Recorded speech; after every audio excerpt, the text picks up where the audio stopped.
আমাদের করণীয় আছে।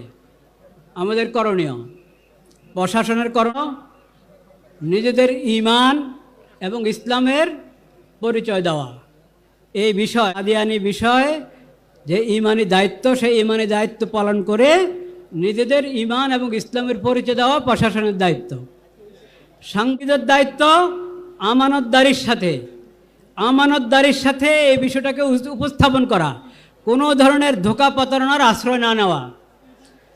সকল ব্যবসায়ীদের দায়িত্ব তারা এদের সমস্ত পণ্য যাতে এমনি পিছনে পড়ে যায় ওইভাবে জরুরি সমস্ত পণ্য উৎপাদন করা, বাজারজাত করা।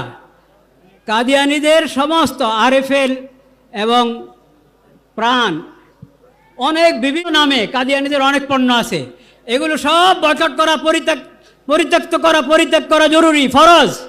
এটা ঈমানি দায়িত্ব, এটা ঈমানি দায়িত্ব।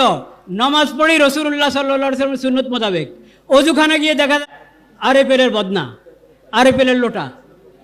এটা কেমন কথা? এটা কি ঈমানি গায়রত চায়? এটা ঈমানি গায়রতের দাবি?